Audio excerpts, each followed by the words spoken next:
Hi dear students, welcome to Kandela IAS. In this lecture, we will be discussing about diabetes and how black rice is going to be beneficial for diabetic patients. So first of all, why is diabetes in news now? Every year on November 14th, globally we observe the World Diabetes Day. And the theme for the World Diabetes Day 2022 is Education to Protect Tomorrow. So basically, here we are trying to create more awareness so that we can prevent diabetes occurrence in the world population. So what is diabetes? According to the definition of World Health Organization, diabetes is a chronic metabolic disease characterized by elevated levels of blood sugar or blood glucose, which leads over time to serious damage to the heart, blood vessels, eyes, kidneys, and nerves. So, first of all, let me tell you in simple terms. In our human body, we have an organ called as pancreas. This is the pancreas which you are watching here. A close-up of the pancreas looks like this. Okay. So pancreas is an organ which produces the hormone called as insulin. So what is the function of insulin? Insulin is the hormone which regulates the blood glucose level in the body. That is, so whenever we consume food, right, all of the food is broken down. That is, the food which we consume is ultimately broken down to glucose by our body. Now, this glucose is released into the blood. Now, when the blood glucose level increases with the intake of food, it has to enter into the cells to get converted to energy or ATP, isn't it? So, what insulin does here, when the concentration of blood glucose increases, it stimulates the pancreas to secrete the insulin hormone. So, this insulin hormone acts as a key which lets in the glucose from the blood into the cells so that it can be broken down to release energy. Isn't it? The glucose cannot be broken down in the blood to release energy. It has to enter into the cells, right? So this function of the transfer of the glucose from the blood into the cells is aided by this hormone called as insulin. So insulin acts as a key which allows the blood glucose to enter into the cells so that it can be broken down to the ultimate energy, that is adenosine triphosphate. And as in how we do physical activities and even sometimes even thinking also breaks down the energy, that is ATP. So this is the basic mechanism of how the pancreas produces insulin and how insulin aids in the breakdown of glucose. So what happens in patients who are suffering from diabetes mellitus? So in patients who are suffering from diabetes mellitus, the pancreas does not produce sufficient quantities of insulin which is necessary to carry out this process of breakdown of glucose. Or in some cases, the pancreas, even though it produces sufficient amount of insulin, the body is not capable of utilizing that insulin for the breakdown of glucose. So in such cases, we call that the person is suffering from diabetes mellitus. Okay, so I will summarize this once again for you. So pancreas is the organ which produces insulin. Insulin acts as a key which lets the glucose from the blood into the cells so that it can be broken down into ATP or energy. Fine. So this is the basic mechanism. So what happens in diabetic patients is either the pancreas failed to produce sufficient amounts of insulin, or even when it produces, the body is not capable of utilizing that insulin for the breakdown of glucose. So in these cases, what happens? there is an increase in the glucose levels in the blood, which we say as increase in blood glucose levels, which causes damage to various organs of our body, including heart, eyes, kidneys, and so on. So we have to keep the blood glucose in moderation. That is, it has to be under the normal rates. We have to keep it under the check. So that is why we are observing the Global Diabetes Day every year on November 14 to create awareness about diabetes and how to keep a check on diabetes. Right? We shall move on further. So again, under diabetes, we have three types of diabetes. The first one is the type 1 diabetes, the second one is the type 2 diabetes, and the third one is gestational diabetes. So what is type 1 diabetes? Type 1 diabetes is caused by an autoimmune reaction.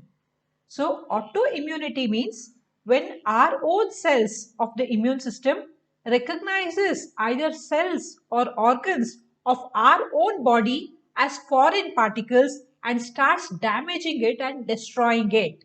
Isn't it? We all have some basic idea about the immune system. That is, when any particular pathogen, be it a bacteria or virus or fungi, invades our body, it tries to enter into our body, our immune system, which is inbuilt, it gets activated and it fights against the invading pathogens. I have already uploaded, I have already made a video on immune system also. You can check the channel for that. So, when any pathogen is entering into our body, our immune system gets activated and it fights against that pathogen.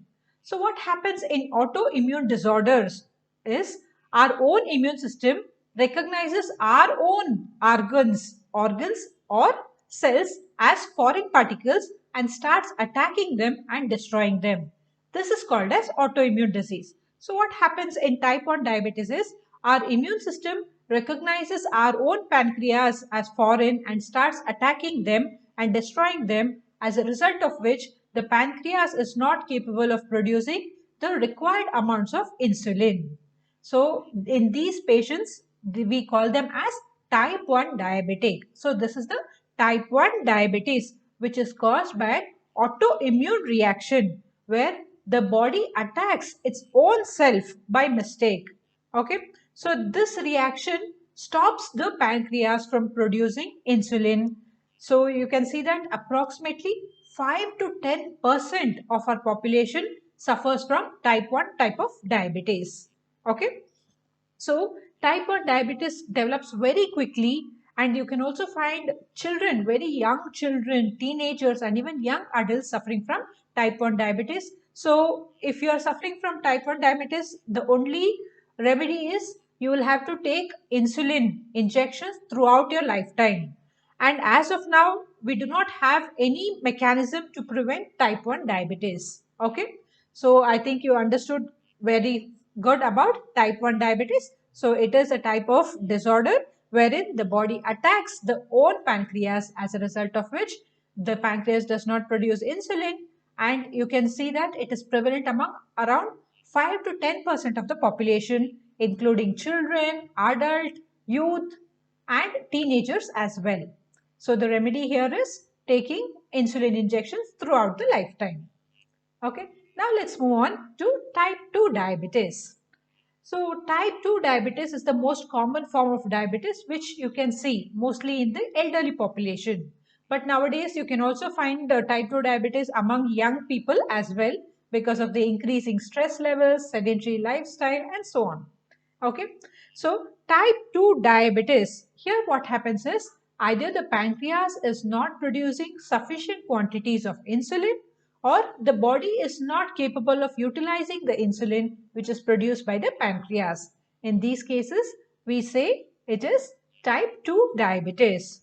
Okay, so because of this, what happens is you can find that many adults are forced to take either pills, or in cases where it exceeds, that is the blood glucose level exceeds a certain limit, then they are asked to take insulin injections as well. So you can find the prevalence of type 2 diabetes among 90 to 95% of the population. So here the pancreas is not producing sufficient quantities of insulin, or the body is not capable of utilizing the insulin that is produced by the pancreas. So type 2 diabetes can largely be prevented or delayed with healthy lifestyle changes. Okay, we shall be discussing them further. Now next comes the third type of diabetes, which is gestational diabetes. So what is gestational diabetes? Gestational diabetes is the one which is prevalent among pregnant women. So when a lady gets diabetes when she is pregnant, that is prior to pregnancy, she would have not had diabetes, but once after or during the pregnancy, she will get diabetes. This is called as gestational diabetes. So gestational diabetes can create higher risk for or health, higher risk and health problems for the baby as well.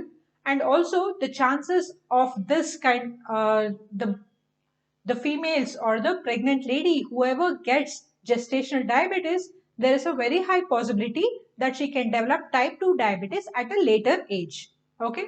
Also, the child who is born to a mother with gestational diabetes can be obese, and or also they may also develop type 2 diabetes at a later stage in life. Okay. So did you all understand the three types of diabetes? Type 1 diabetes, which is an autoimmune disorder, and type 2 diabetes, which is commonly seen, and a type 3 diabetes, that is gestational diabetes, which is found among pregnant women. However, after pregnancy, the blood sugar levels will come back to normal. Still, it will affect the baby. The baby will have some health problems. Also, the baby will be obese, and there is a very high possibility of that baby, when he grows into teenage or adult, there's a very high possibility that he or she may get type 2 diabetes at a very early age. Similarly, the mother also may develop type 2 diabetes at a very early age. Okay, so I hope you got a clear picture of type 1 diabetes, type 2 diabetes and gestational diabetes. Now moving on to the symptoms of diabetes. Mostly in type 1 or type 2, the symptoms of diabetes is the same. So you can find that often people with diabetes have the urge to urinate very often, they feel thirsty very often, constant hunger and weight loss and vision changes, getting tired and fatigued very easily. These are the common symptoms which we can observe in patients suffering from diabetes mellitus.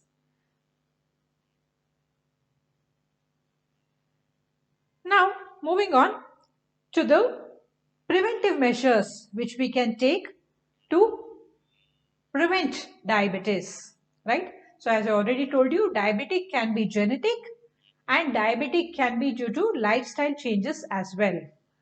So, how do we prevent, or what are the effective approaches which we can undertake to prevent type 2 diabetes? Let me first tell you very importantly here that we do not have any preventive measures for diabetes type 1 whatsoever, right? So we do not know what are the measures, or we do not have any effective measures or approaches as of now to prevent type 1 diabetes. However, we have very good approaches to prevent type 2 diabetes, and that is what we will be discussing now. So what are the prevention steps or the measures or the approaches which we can take to prevent type 2 diabetes? First and foremost, we have to maintain a healthy body weight by having a physically active lifestyle. So with most of the people now having desk jobs, we are not as physically active as our ancestors used to be. So we have to take out at least some 30 minutes of our time in our day-to-day life so that we can do some sort of physical activity, be it running, jogging, yoga, or any gym activity, or any mild physical activity, so that we can maintain a healthy body weight, and so that we can prevent diabetes onset at a very early age. Then also, in addition, we should have a healthy balanced diet which includes all the essential nutrients, and we should reduce the consumption of fast foods and packaged foods which are very high in sugar, salt and even fats, oil and so on, right? Next, we should also avoid using tobacco because we know that tobacco is a huge contribution for cardiovascular diseases, that is heart problems, and also for diabetes. So we should try to reduce the intake of tobacco. So these are the various lifestyle changes which we can adapt to prevent the onset of diabetes at a very young age. So this is a chart which shows the engagement structure of the World Health Organization. So what are the steps which it is undertaking to prevent diabetes at the global level, right?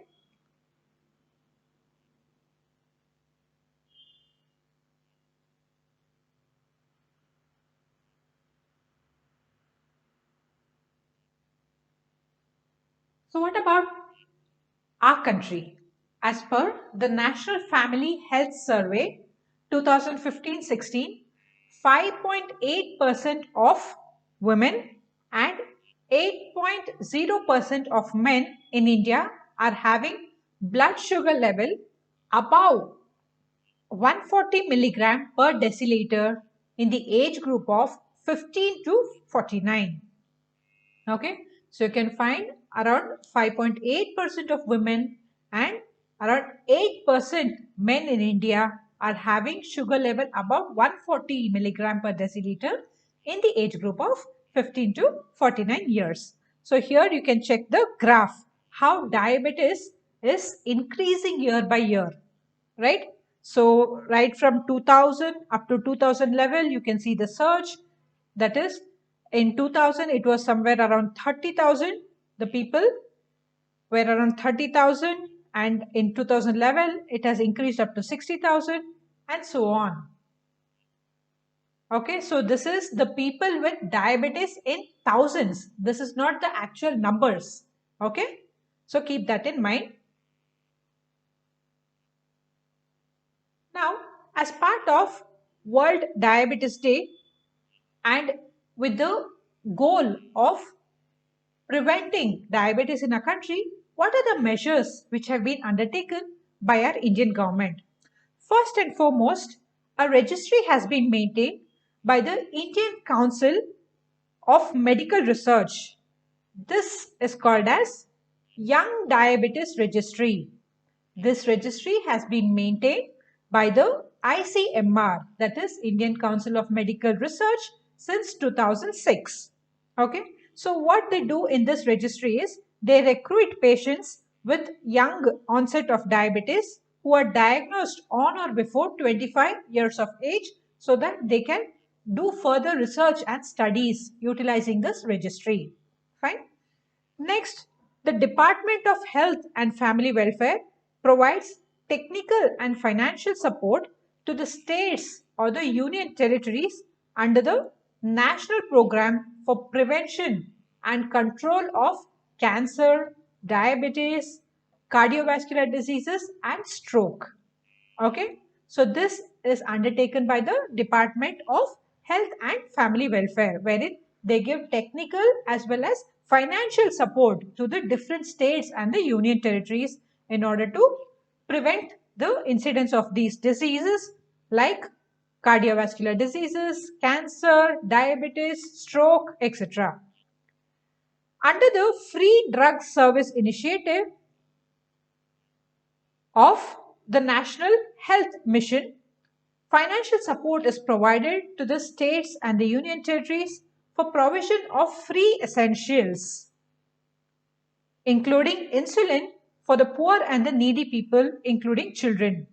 Also, quality generic medicines, including insulin, are available at affordable prices under the Jan Aushadhi scheme.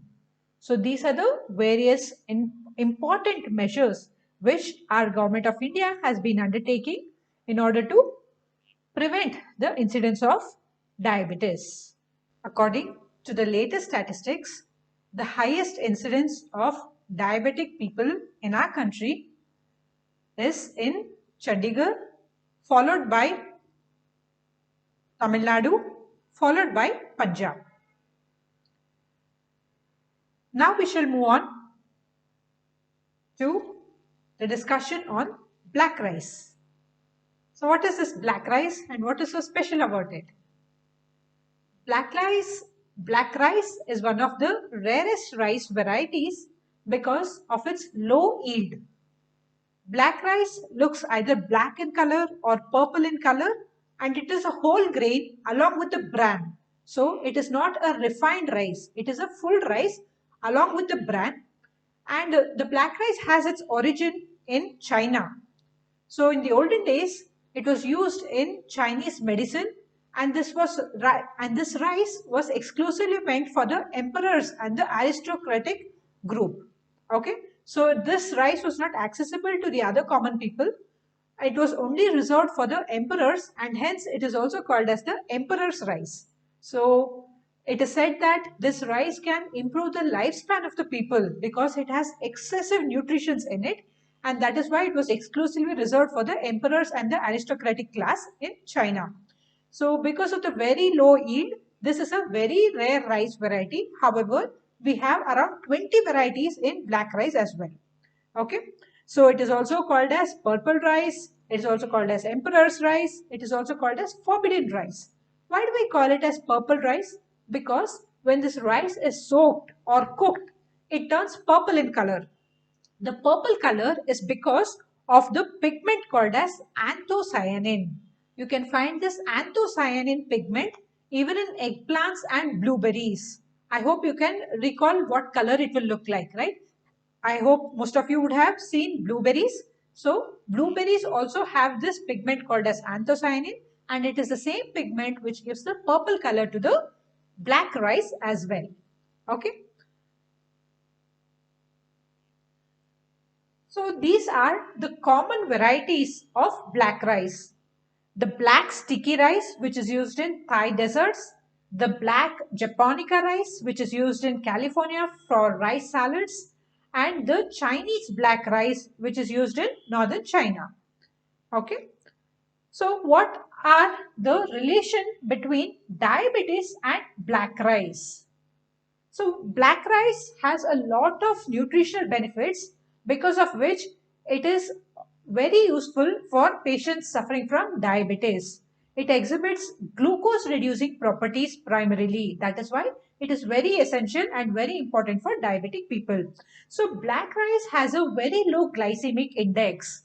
Okay, what do we mean by glycemic index? It means the sugar is absorbed more slowly. See, if you compare rice and wheat and other millets, you can find that rice has a very high glycemic index. Okay, the moment we consume rice, we get instant energy, right? Whereas if you consume wheat in the form of chapati or anything, it has a lesser glycemic index than rice. That is why chapatis take much lesser time than rice to get digested, because and also you feel full when you consume chapatis in comparison to rice. Same is the case with millets. Millets have a much lower glycemic index in comparison to rice and wheat, and that is why it is advisable for people suffering from diabetes to consume more of millets instead of rice and wheat. Okay. So black rice has a very low glycemic index, that is the sugar is released very slowly and it is absorbed very slowly also. Then it provides stable energy and avoids sugar spikes in the blood. Okay, just like how if we consume chocolates or sweets, instantly we get the sugar spike, isn't it? That doesn't happen with black rice. It has a stable energy and it avoids the sugar spikes in the blood.